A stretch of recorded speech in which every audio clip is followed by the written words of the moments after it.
ધર્મેન્દ્રભાઈ છે. હું આજે મારા વર્ગ શિક્ષક વિશે બે શબ્દ કહેવા માંગુ છું. તમારા વહાલા ભાઈઓ તથા બહેનો, મારા આ બે શબ્દ તમે ધ્યાનથી સાંભળજો. મારા વર્ગ શિક્ષકનું નામ જગદીશભાઈ સાંગાણી છે. જગદીશ સર બે વિષય લે છે, પ્રથમ ગણિત અને બીજો વિજ્ઞાન. ગણિત એ મારો પસંદીદા વિષય છે. હું ધોરણ 6 થી જગદીશ સર પાસે ભણતી આવું છું. અમે આ સ્કૂલમાં નવા હતા ત્યારે મને જગદીશ સરથી ખૂબ જ બીક લાગતી હતી અને પ્રથમ લેક્ચર જગદીશ સરનો આવતો હતો. એમ થોડાક દિવસો વીતી ગયા પછી મને મનમાં ખબર પડી કે હું જે સરથી બીવું છું તે સર જગદીશ સર સારા છે. પછીથી આજથી સુધી જગદીશ સરથી બીતી નથી. ના મને જગદીશ સર ખીજાણા હતા, ના હું તેમનું ગણિતનું લેશન કર્યા વિના જતી. હા, ક્યારેક એક બે દાખલા બાકી રહી જતા તો ખીજાતા નહીં, પણ કહેતા કે કાલે લખતી આવજે, કાલે લખતી આવજે કહેનારા સાહેબ આજે શ્રી દેવધરી પ્રાથમિક શાળામાંથી વિદાય લઈ રહ્યા છે. સર વિશે એ ઈચ્છા કરું કે જગદીશ સર તમે આવી જ રીતે આગળ વધતા જાવ. આ પ્રાર્થના કરું. ભગવાન શિક્ષક એટલે ગુરુ, શિક્ષક એટલે વિદ્યાર્થીને પ્રથમ પગથિયેથી બીજા પગથિયે પહોંચનાર એટલે શિક્ષક. ગુરુ જ આ વિદ્યાર્થી વચ્ચેથી વિદાય લઈ રહ્યા છે. અને હું એ કહું કે જગદીશ સર જેવું અમને કોઈ ગણિત નહીં ભણાવી શકે અને વિજ્ઞાન પણ નહીં ભણાવી શકે, કારણ કે જગદીશ સર ક્યારે કોઈ ઉપર ખીજાતા નહીં. હા, ક્યારે કોઈ આડાવડા થાય તો તેને ખીજાતા હતા.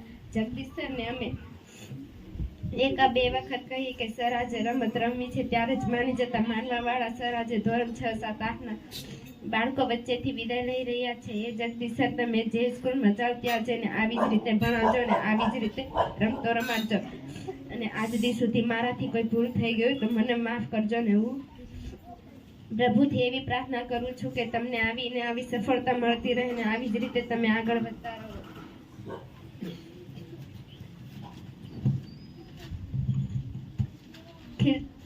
खिलता हुआ गुलाब थे आप, हमारे अंधियारे जीवन में ज्ञान का दीपक थे आप.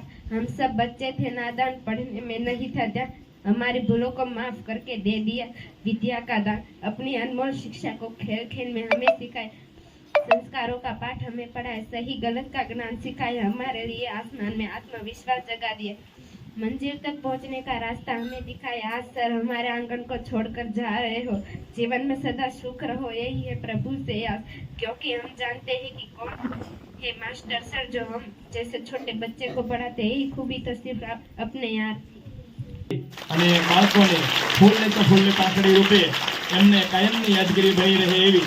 ત્યારબાદ આગળના જે કોઈ બાળકો સાહેબને આપવા માટે જે કંઈ ગિફ્ટ લઈને આવ્યા છે એ પણ પોતે સ્ટેજ ઉપર આવી છે.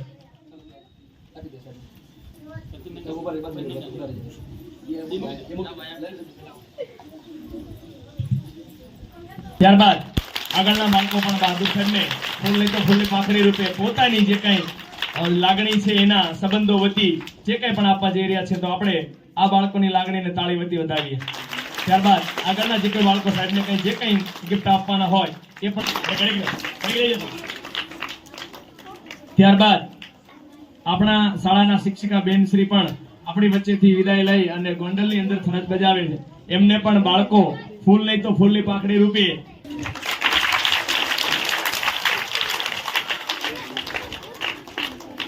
આપણે અમને બધાને પાણી પીવા માટે જવા દઈશું.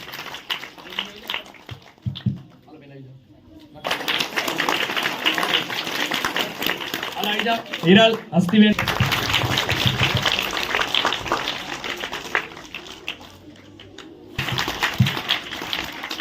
જે કઈ બાળકોની લાગણી સાથેના જે સંબંધ યાદગીરી રૂપે મળી રહે એ સરસ મજાની વસ્તુઓ શાળા પરિવાર તરફથી અપાઈ રહી હોય ત્યારે આપણે સૌ જોરદાર. મારું નામ સોલંકી બંસરી છે. હું ધોરણ 8 માં અભ્યાસ કરું છું.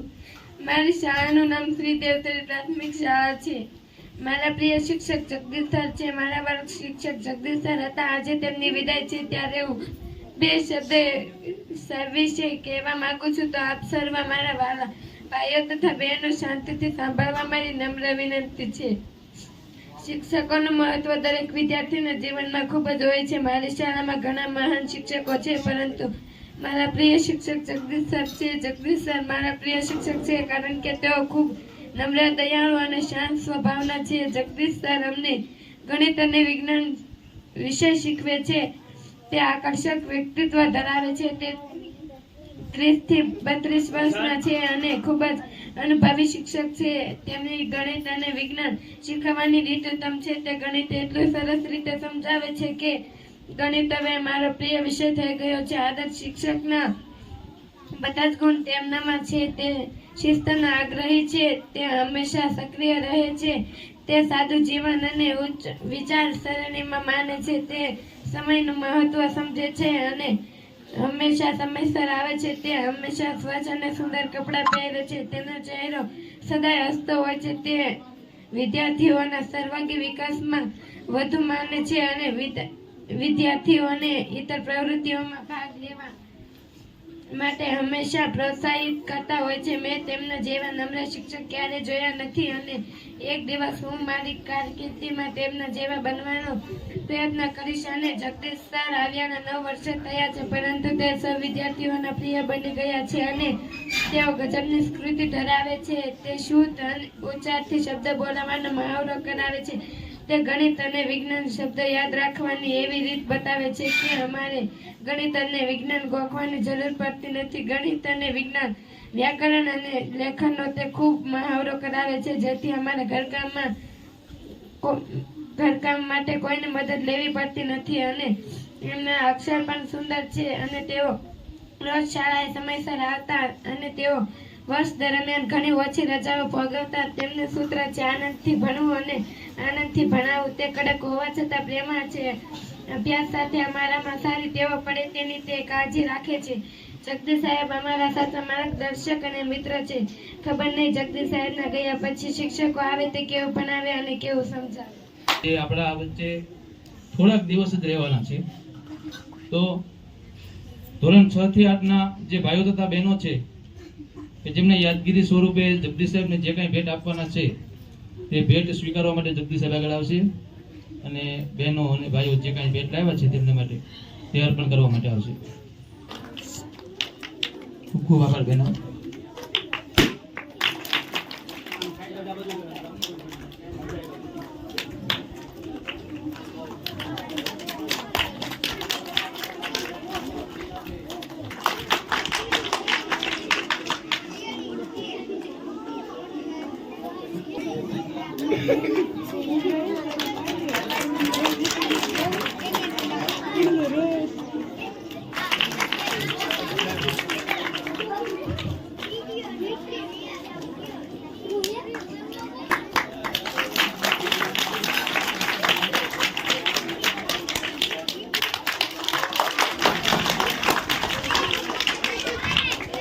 ફરજ બજાવી અને તેમની કાયમી યાદગીરી છે તે આ બાળકોના મન અને વાચા દ્વારા વ્યક્ત થઈ. આમ જોવા જઈએ તો વિવિધ કાર્યક્રમની કોઈ પણ ઉજવણી હોય તો કાર્યક્રમની તૈયારી માટે સતત બહેનો છે તે રક્ષાબેન પાસે જતા અને હર હંમેશ રિસેસના સમયે પણ આરામના સમયે પણ તેઓ વિદ્યાર્થીના ભોગે પોતાનાથી થઈ શકે તેટલી મહેનત કરાવી અને બાળકોની જે કાંઈ સુસુપ્ત શક્તિઓ છે એને નિખારવાના પ્રયત્નો કરતા. બહાદુરસિંહ એટલે બાલ ગીતના બાદશાહ. ધોરણ 3 થી 5 ના બાળકોને જેના પગની અંદર જે કાંઈ તરવરાટ છે, થનગનાટ છે, એ થનગનાટ તે પૂરા જોશથી વ્યક્ત કરી શકે તે માટે અવારનવાર બહાદુરસિંહ છે તે બાળકોને અભિનય ગીત છે તે કરાવતા.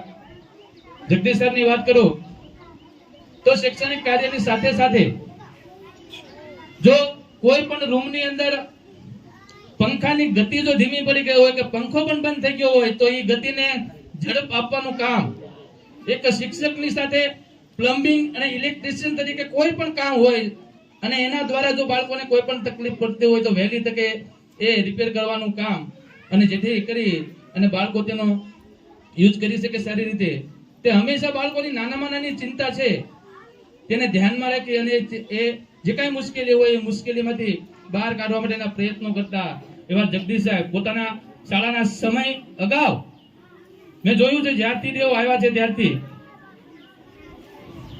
આમ તો વિદાય ઘણી વસમી હોય છે અને વિદાય વિશે કંઈક બોલવું એ પણ ખૂબ જ કષ્ટદાયક અને દુઃખદાયક હોય છે અને એ હું અત્યારે અનુભવી રહ્યો છું. તેમ છતાં મારે જે કંઈ કહેવું છે તે અનુસંધાને શાળા સમય પહેલા પણ તેઓ હંમેશા આપણે ખાસ કરી NMS ની પરીક્ષામાં બાળકોને તૈયારી કરવા માટે 1 કલાક તેઓ અગાઉ શાળાએ આવી જતા અને એના મહેનત થકી ઘણા બાળકો છે તે NMS ની પરીક્ષામાં પાસ તો થયા છે પણ સાથે સાથે મેરિટમાં પણ આવ્યા છે. તો ખરેખર આ તમામ શિક્ષકોને અમે તો ક્યારેય ભૂલવાના નથી અને બાળકો છે તે ક્યારેય પણ ભૂલાવી શકશે નહીં અને બાળકો વતી અને શિક્ષકો વતી જ્યારે પણ સમય મળે ત્યારે આ બાજુ આવતા હોય તો આ બાળકોને રાજી કરવા માટે અવારનવાર તમે આવતા રહેજો એવા શિક્ષક પરિવાર તરફથી હું તમને આમંત્રણ આપું છું. નિશાળમાં અમુક છોકરાઓ બેગમાંથી પણ ચોરી કરતા હોય પણ આ ગુણ અહીંયા નથી જોવા મળ્યો. એક બહુ સારામાં સારો ગુણ કહી શકું કે જેને કાયમ યાદ રાખીશું કે મેદાનમાં કદાચ કોઈનો રૂપિયો પડ્યો હોય ને, ક્લાસમાં તો કંઈ નથી કહેતો પણ મેદાનમાં પડ્યો હોય ને તો જ આવીને એમ કહી જાય કે સાહેબ આ રૂપિયો મને જડ્યો છે, આ મારો નથી. આ ગુણને હું કાયમ યાદ રાખીશ અને અહીંથી જાઉં છું ત્યારે કહેતો જાઉં કે જ્યારે પણ પ્રવાસની અંદર આપણા બાળકોને લઈને સૌરાષ્ટ્ર બાજુ એટલે કે ભાવનગર બાજુ આવો અને ગોપનાથની બાજુ જોવા માટે આવો ત્યારે પહેલા મને ફોન કરજો. રહેવાની અને જમવાની વ્યવસ્થા હું કરી આપીશ અને હું સામે આવીશ અને બાળકોને મળવાનો પ્રયત્ન કરીશ. બીજું, જ્યારે પણ અહીંથી નીકળીશ અથવા સાળંગપુર આવીશ તો અવશ્ય શાળાની મુલાકાત લઈશ. આમ આપણે બધા થોડાક દૂર છીએ પણ હૃદયના ભાવથી જરાય દૂર નથી.